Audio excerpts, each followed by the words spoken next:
कन्या के माता पिता कन्या का हाथ दूल्हे के हाथ में दे रहे हैं। प्राणों से प्यारी आंखों की पुतली का दान करते हुए पिता का हाथ कांप रहा है। उनकी छाती फट रही है और दयानिधि माता की आंखें सावन भादों सी झड़ रही हैं। भाई चाचा उसे दुखी न होने के लिए बार बार ढाढ़स दे रहे हैं।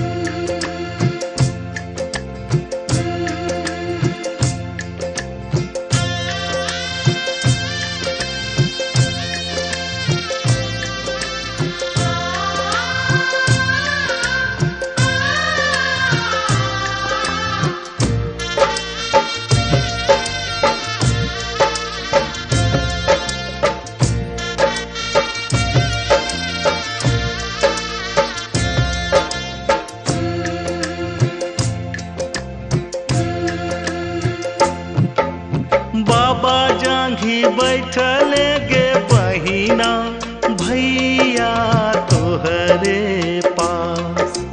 बाबा जांघी बैठले गे बहिना भैया तोहरे पास। चंदा जैसन मुहावा गे बहिना काहे कैने छे उदास। चंदा जैसन मुहावा गे बहिना काहे कैने छे उदास। कते तोरा कहियो हो भैया, कते तोरा दियो ज्ञान। कते तोरा कहियो हो भैया, कते तोरा दियो ज्ञान। होते भेनु सरवा हो भैया, बहिना होए तो वीरान। होते भेनु सरवा हो भैया, बहिना होए तो वीरान।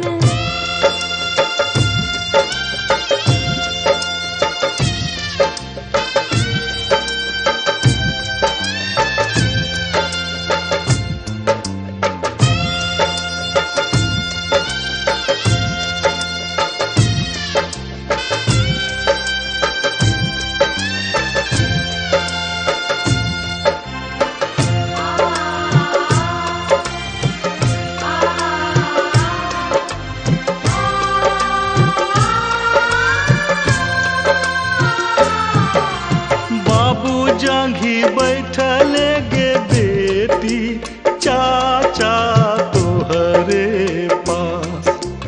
बाबू जांघी बैठले गे बेटी चाचा तोहरे पास। चंदा जैसन मुहावा गे बेटी काहे कैने छे उदास। चंदा जैसन मुहावा गे बेटी काहे कैने छे उदास। कते तोरा कहियो हो चाचा, कते तोरा दियो ज्ञान। कते तोरा कहियो हो चाचा, कते तोरा दियो ज्ञान। चुटकी भर सिंदूर हो चाचा, घरवा कर सुनसान। चुटकी भर सिंदूर हो चाचा, घरवा कर सुनसान।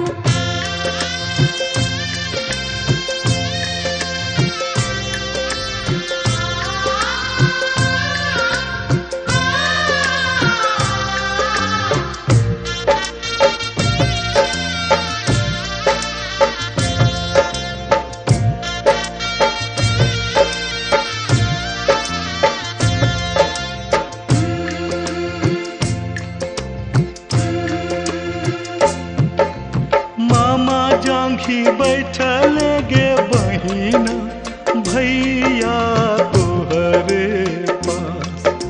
मामा जांघी बैठले गे बहिना भैया तोहरे पास। चंदा जैसन मुहावा गे बहिना काहे कैने छे उदास। चंदा जैसन मुहावा गे बहिना काहे कैने छे उदास। कते तोरा कहियो हो भैया कते तोरा दियो ज्ञान। कते तोरा कहियो हो भैया कते तोरा दियो ज्ञान।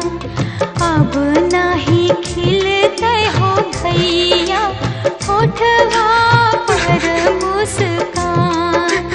अखिया से लोर नाही बहबो होई छे कन्यादान।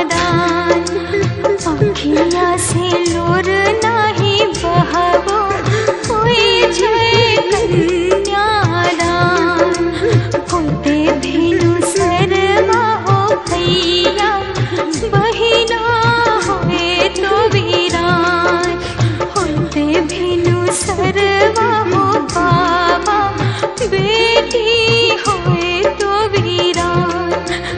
होते भिनु सरवा हो बाबू बेटी होए तो वीरान।